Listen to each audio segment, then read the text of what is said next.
I'm Gerald Bentley. Welcome into Wrestling Spotlight. We're coming at you on the Wrestling Spotlight TV network and also on the Fired Up network. Best place to see it, the True TV Plus app. You can get it now on Amazon, on Android, on Google Play, and in the Apple App Store. Totally free, the True TV Plus app. Today, we're joined by one of the legends of professional wrestling, one of the few members of a 3-generation family in pro wrestling. Baby Doll, the perfect 10. If you grew up watching the NWA Championship Wrestling from Georgia, Mid-Atlantic Wrestling, you were everywhere back then. I was. And what's really crazy is that short stint that I had with Dusty and Crockett was less than 2 years. So Really? my Wow. whole career was combined with world class Crockett and coming back with Larry Zbyszko was less than 3 years. Wow. But I mean, so much history involved. I mean, starting out with the Von Erichsen World Class Championship Wrestling, going through just that run of luminaries. Oh, I know, right? Yeah, and still a presence in professional wrestling. Your daughter is making waves in the newly rechristened National Wrestling Alliance. Yes. Mrs Starr. Mrs Starr. Yes. Yeah. Yeah, I just got to see her work. We were just in Utah last weekend. And she won the Women's Legend tournament there that they had in Utah for STF. Oh my gosh, the promoters, Darren and Jeremy, just a stellar weekend. We had such a good time. And she beat Lola, the adventurer, a little girl that looked just like Dora the Adventurer. Sure. Yeah, Dora the Explorer. And she had a great match. It was good. It was really good to see her work. Yeah, and she incorporates some of that style, that traditional, say NWA style. So she's a great fit for Billy Corgan's relaunch of the NWA. Oh, I love it. I love it. I like Billy's mindset on it. You know, this is, even though he's like a rock star, you know, lead man for the Smashing Pumpkins, is on tour. You know, he brings the wrestling ring with him and his crew so that they have matches set up while he's doing when he's doing his set. And then they're traveling all over. Alabama, Florida, they were going up to Pennsylvania. They've been in Missouri. So yeah, he's trying, and God bless him. I hope that, you know, he gets it all together, because it's definitely a really good project. And I love seeing how enthusiastic he is about it. Now, I wanted to have you on because I think more than almost anyone, and it's insane, it was only a 3-year period. You really touched so many elements of professional wrestling from that era that still resonates to today. I mean, you go to a wrestling show, and I got to get on camera. You go to a wrestling show and do that, everyone knows what you're talking about. The Four Horsemen. Oh, yes. Right? And it is. You were there with them. Right. I was there in the inception. I was right there in the studio when Arn did the promo for the Four Horsemen. The apocalypse was coming. So, and then I worked with Tully a little bit during that time, and then I came back and worked with Flair. I was truly blessed. I mean, I really did get to work, and still am working with the best of the best. So yeah, it's an honor and a privilege. I love it. Now, just because I don't think most of the viewers are aware, how did you end up getting involved in professional wrestling? I know your family was in it. When people say that they've been in professional wrestling all their lives, I literally have been in professional wrestling all my life. My mom and dad were professional wrestlers. My mom is Lorraine Johnson. My dad, Nick Roberts. They started promoting in Lubbock, Texas in 1962. I was born in February of 62. So my playpen was in the back room where they discussed finishes and smoked cigarettes and drank coffee before the matches. My mom sold tickets. My dad promoted. And then whenever my brother and I got old enough, we could like answer the phone and take reservations. And then we went into when we could make change, and we were smart enough to like make change for $1. We were in the concession pulling sodas and doing popcorn. And then when we could carry 4 folding steel chairs, we became part of the ring crew. Okay. So it was we were like a traveling circus. We went all over. My dad promoted in Lubbock specifically for like 22, almost 23 years, I guess. But then in summers we had spot shows where we had 2 rings, so we would pack up the 1 ring and 640 folding steel chairs and another trailer and all of our concession stuff. And we would go to like La Mesa and Levelland and Odessa and let me think. We went to Abilene a couple of times. So we promoted. And so it was, that was my dad's business. That's how I grew up, was with my dad on TV on Saturdays and promoting the shows and putting up poster cards. And it, for someone who absolutely loves wrestling, I was born into the perfect household. Yeah. And then how did you end up getting involved with World Class Championship Wrestling with the Von Erichs and Fritz Von Erich, I guess? Right. My parents were discussing like upcoming angles and stuff and what was going on in the business. And they were like in the kitchen. I think my dad was in the den and my mom was in the kitchen. And I was doing something in the living room. And they were talking about looking for a girl for Gino, because they had Sunshine had come in with Jimmy Garvin. Mm-hmm. And had done like so well. Oh my gosh. Jimmy Garvin and Sunshine just lit up Dallas. And Sunshine got to do the little vignettes where David Von Erich had her like washing the big Great Pyrenees dogs and, you know, just having her do like menial tasks, and she's mad and she doesn't want to be there. And during that time being with the Freebirds, she had some addiction problems. And was smart enough, thank goodness, that she went into rehab. Well, when she went into rehab, they brought in, to keep the storyline going and to keep the people really enthused with it, they brought in Stella Mae French, which was her truck driving aunt, who would beat up truck drivers in the parking lot with an axe handle just for fun. Great. So she was like this badass bitch. Yeah. And so back then, even though she was Gino's nemesis, Gino could not touch her. That was like a big no-no, that guys did not touch the girls. If they had like a mixed tag team, whenever the girls were working and one would tag out, then the male would come in and then the other guy would have to come in. It was never girls against guys ever. That was just taboo. So they needed to have a girl with Gino so that he could have someone fight her while he was doing other business. So I thought, wow, that would be perfect for me. Sure. So I went to, I stole my dad's black book. He actually had like the address book, the old timey one, and went down to a boyfriend's house and called. They had the number that had Sportatorium in it. And I had no idea who was going to answer the phone, no idea what I was going to say, but hey, why not throw my hat in the ring? Sure. So David Von Erich answered the phone, and I knew David for years before this. He was like the merch manager for Von Erichs, and I'd been selling T-shirts and pictures and everything for them for years.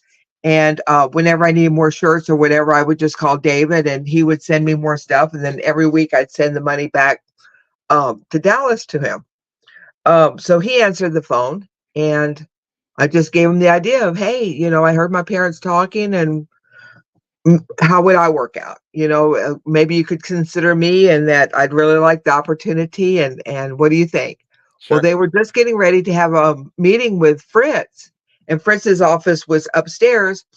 And he said, I'm going to pitch this by Fritz. He says, we're going to see how this likes. He says, I'll call you right back. So about 45 minutes later, he calls me back, and you can just tell in his voice, he's excited. Fritz loved the idea. Fritz thought it was perfect, that I was already in the business, that I had the look, I was big, I was strong, I was going to be perfect for what they wanted. So it was just being at the right place at the right time and having the look that they wanted. And the same thing like with Crockett. They were looking for a girl for Tully, and they had already done the promos for it and had little vignettes done, and had advertised for the Perfect 10 for Tully, and here I was in Florida. I had 2 shows to go for World Class, and then I was done.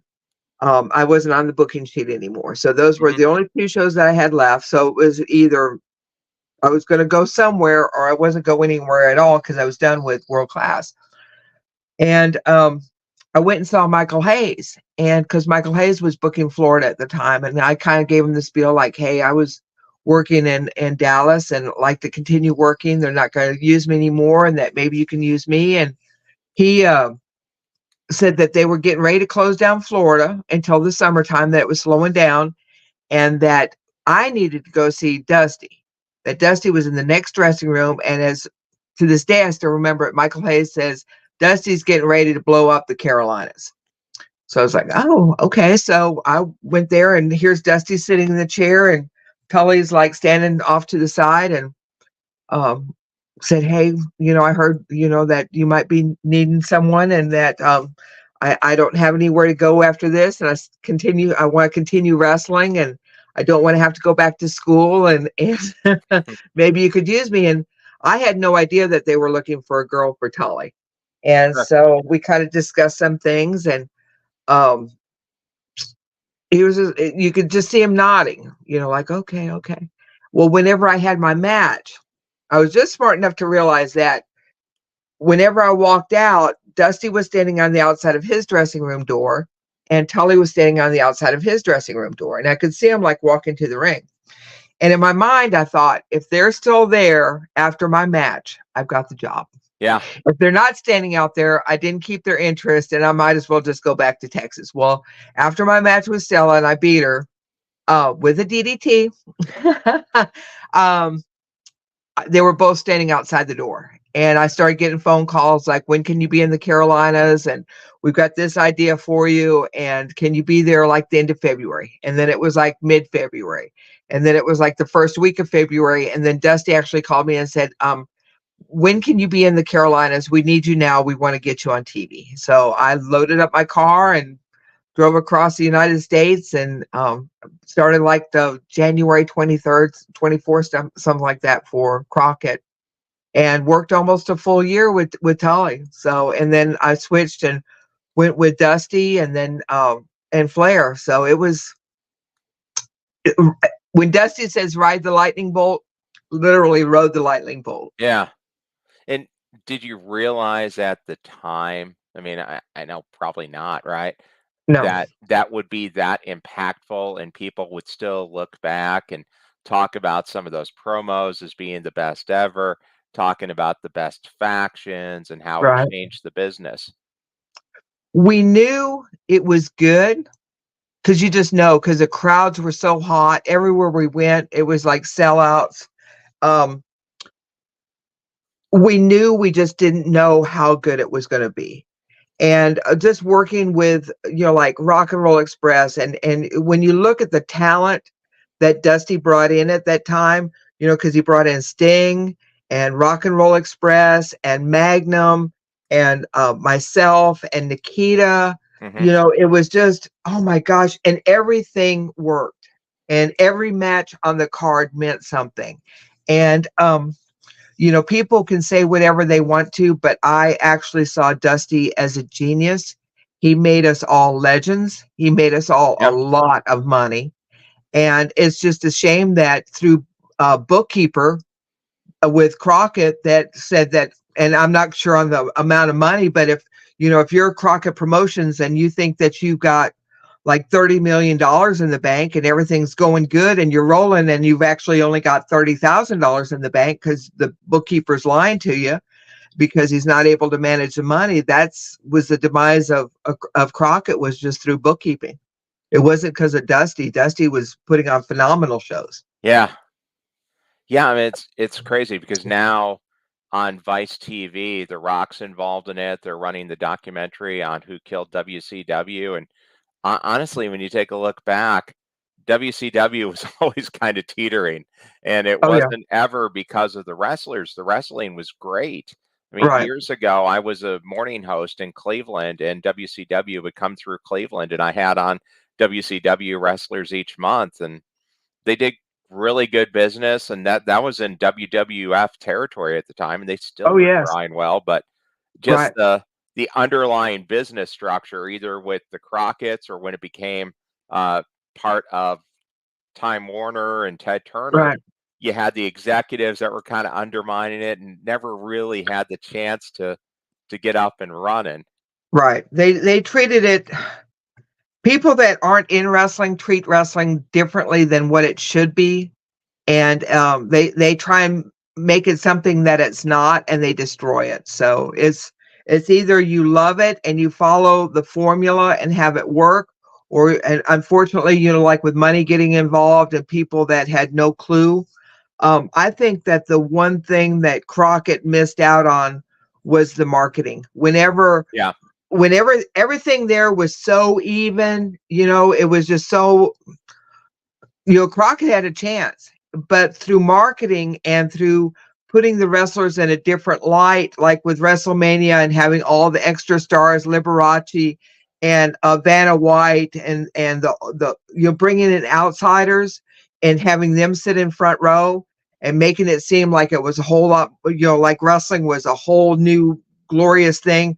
Hmm. Also with the marketing of like the wrestling rings and the little action figures, Yep. Crockett just never jumped on that boat because it wasn't in the traditional song. When they first came out with the wrestling ring, so many of us were like, really?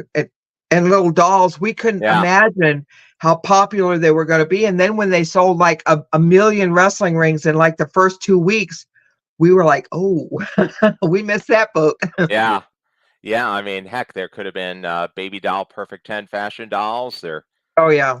Yeah. I mean, and it you I was gonna say I'm gotta give working Vince on some credit. action figures now. No, Okay. I'm actually in marketing. Awesome. Yes, I'm in the talks with some really cool stuff. So yeah, and it's cool. Like, and see, my 40-year anniversary actually Really? going to the Wow. ring will be in September. 40 years. Yes.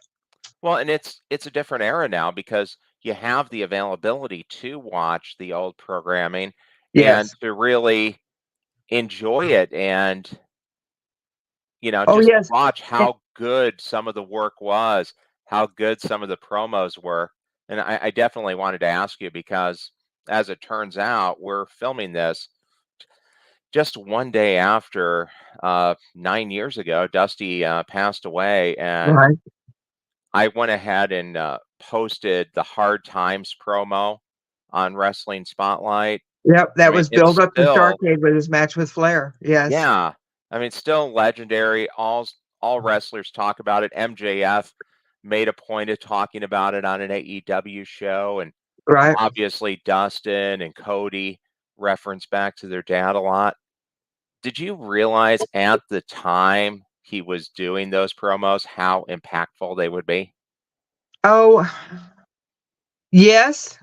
But I had no idea how much because back then everything was geared towards the next show. Like Yeah, for us, it would have been we were all gearing towards the bash, and then we had the build up to Starcade, and so it was always the next big event. So we didn't think like 5, 10, 20 years from now that it would be so popular because we were so focused on next week and okay, we've got Norfolk, Richmond, Baltimore coming up. We need to really hit those towns, and then we've yeah, got Charlotte and Greensboro coming up after that. So it was always more like every week to 2 weeks was our site rather than years and years. Because 10 years from then, it wouldn't have mattered. What mattered was what we were going to draw the next time we were in that town.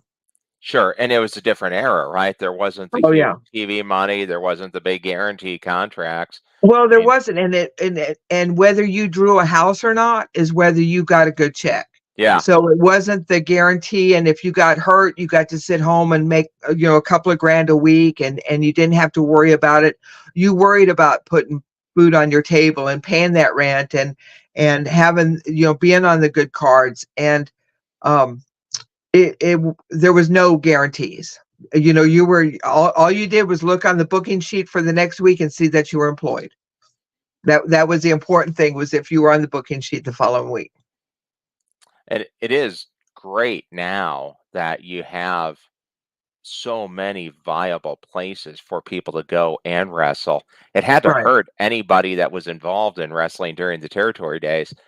After WCW went out, I mean, there was years it was really just WWE, and a few people started to try territories, but Right. really outside of Ring of Honor, there wasn't much of anything going.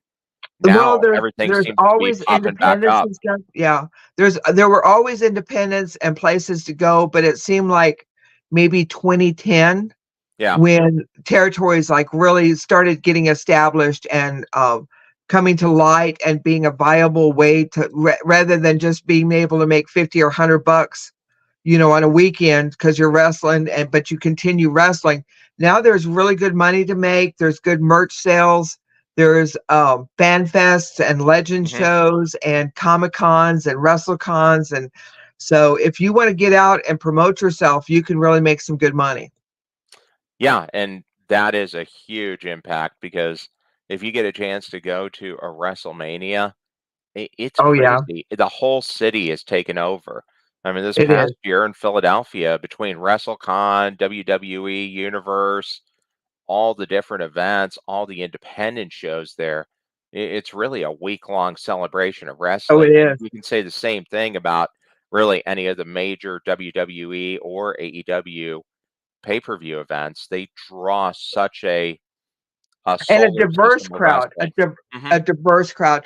My daughter and I were up in Maryland for a signing and for Maryland Championship Wrestling, and there was a huge line for it was Adam Page and Lita, Okay, and there were probably 60, 70 people in line, and I'm like looking at the people, and I would have never thought that they were wrestling fans. sure. They just did not stand out to me as like, wow, I could pick, because usually you can pick out wrestling fans. You've got the mindset of what they look, and the people that were in line, even I was like, they don't look like wrestling fans. My daughter was like the same thing. It was just like it's gotten to be so diverse, and it's really cool. It's instead of like just, oh, you're a wrestling fan, it's like, oh, you're a wrestling fan. Yeah. That's cool. It's good. What's the number one question fans ask you about when they see you at conventions or at signings? Um, I mostly get the stories of sitting on the couch with the grandparents or the parent that's no longer there, Hmm. and the memories that come back of that Saturday afternoon when like grandpa was there 2 o'clock, or let's say like 6:05 on Saturday watching wrestling, and Flair is cheating again, and oh my god, I can't stand it. He goes over and shuts off the TV, and I'm never watching wrestling again. But he's there that following week and he's watching wrestling, and I love hearing the memories of just the families and of the people that are no longer here, and just the memories just by seeing me, and I'll have a bunch of pictures laid out and they're Yeah. like, I remember this and I remember this, and oh, my mom loved Dusty, or it's just, I love that memories. I love being part of that. I love being part of someone's home. Like maybe my posters on the back wall of a bedroom Sure. somewhere still, and it's cool. It's amazing.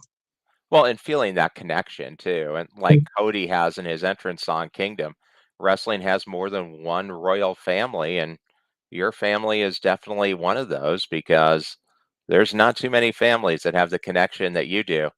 Let's Oh, go I ahead. know, it's Yeah, great. It's really cool. Yes, because and especially like with my daughter, with her, I wanna say legacy, sure. like 3 out of 4 of her grandparents wrestled, Grizzly Smith, Hmm. and then my mom and dad, Lorraine Johnson and Nick Roberts. Then both of her parents, Sam Houston and Baby Doll. Yep. Jake the Snake Roberts is her uncle, and Rockin' Robin, WWF Women's World Champion, had beat Sherry Martel there in France, is Uh-huh. her aunt. So it's not quite as good as the Samoans, but it's pretty close. That's a heck of a bloodline. Hey, let's go ahead to the championship round. We got the wrestling spotlight belt for you. Just a few Okay. quick questions. All What right. was your take from Sting just finally retiring this past year and doing so in a crazy extreme kind of match? I loved it. I loved how he got his sons involved. I loved how much his sons looked like him Mm-hmm. and took on the persona. I don't know if I was more excited for Sting or for his sons that were able to don the makeup and the costuming and get some moves in. I was more impressed by his sons than anything. I loved it. It was perfect. That's great. What was your favorite memory from the Crockett Promotions days? Oh my gosh, my favorite memory. God, there's so many. Um, Probably the first time that Tully and I did the vignette where they flew me in on the Learjet and I Okay. came down the gangplank and the limousine and Tully and I just talking in the back of the thing of like how this is going to go and how much they were going to push us and that it was going to be money and that it was going to be good. I think just that afternoon, that Sunday morning, it was, oh my gosh, I think it was like 8, 9 o'clock in the morning. We met over there at Butler Aviation in Charlotte and to do the vignette. I think being a part of that and seeing the production crew and seeing everything being put together, that was cool. That was one of the best. Is this a new golden age of professional wrestling right now? A new golden age. Oh, absolutely. With everything with NWA coming to light, of course, with AEW and the money that's being spent and how many people are working for that promotion, and of course WWE always just on top and putting out a stellar uh, production every Yeah. single week, every single time. I don't see how it couldn't be. Yeah, it's because you've got independents, you've got NWA, you've got AEW, you've got WWE. Yes, Yeah. No, great. definitely. Yeah. And finally, will we hear and your new NWA Women's World Champion, Ms. Starr? I truly hope so. I hope that it's building up to that. I know that she has worked so hard for them over the past year and a half and made all the shows and done everything that they wanted her to do. Um, I don't see how it couldn't be, Okay. but with wrestling, you just don't, there's no for sures, there's no certainty. You just do the best you can. And hopefully, hopefully I'll get a call from them and say, hey, we got a ticket for you. We Yeah. really want you to be at this show. And then I'll know. But otherwise I go anyway. So it's good. But I really and truly, Kenzie Page is an amazing athlete. Her and Yeah. Kylie with sisters, the tag team. In fact, Samantha wrestled against them. Samantha and Ella worked against Samantha and Ella Envy Yeah. worked against Kylie and Kenzie in NWA in Knoxville in an extreme, a street fight. Uh-huh. And Kayla got bopped on the head and had blood going down her face. It's got a Yeah. big goose egg over her eye. And I was like, girl, what's going on? She said, it's a street fight. It's got to be this way. So it's like, okay. All right.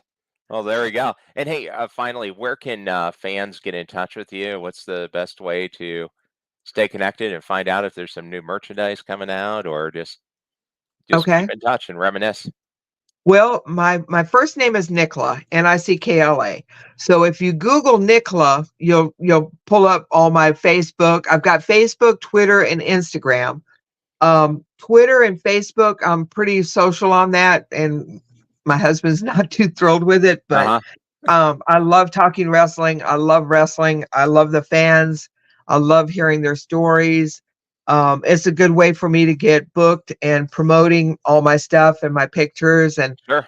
um, so just pretty much just Google me and you'll find me. Okay, awesome. Well, hey, Baby Doll, thanks so much for joining us here on Wrestling Spotlight.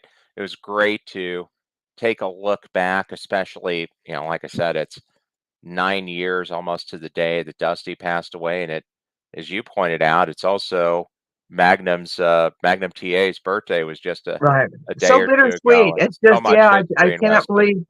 believe, unless Dusty chose that day to pass away so that Magnum could Yeah. toast him every day, like every year. But Yeah, Dusty is sorely missed, and especially at like the legend shows that I do and stuff.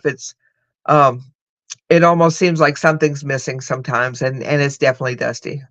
Yeah, but it's so great. I mean, as a longtime fam fan of Dusty Rhodes and the Rhodes family, it was so great to be at WrestleMania and see Cody win that WWE championship Right. and get to hold up the belt that his dad didn't get a chance to win.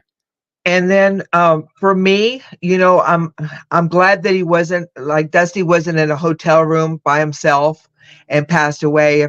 If there Yeah, was any solace in it, that Michelle was there with him and he was at home and instead of like in a hotel room by himself, that would have been so tragic. So oh if yeah, there's any comfort in it, that's kind of my comfort is that Michelle was there with him because he just loved her to death. He really sure. did. Well, and the memories live on. I mean, the impact is indelible. Yes. Well, thanks so much for taking the time. We really Yeah, appreciated you finally having we you had to on. reschedule. Yeah, We had to reschedule a couple of times. So yeah, finally we got together. So absolutely. thank you for having me. I appreciate it. Sure. And the best way to tune in to Wrestling Spotlight is to get that True TV app. It's available anywhere you get your apps: Amazon, Roku, Google, Android, and the Apple App Store. For Baby Doll the Perfect 10, I'm Gerald Bentley. Thanks for joining us here on Wrestling Spotlight.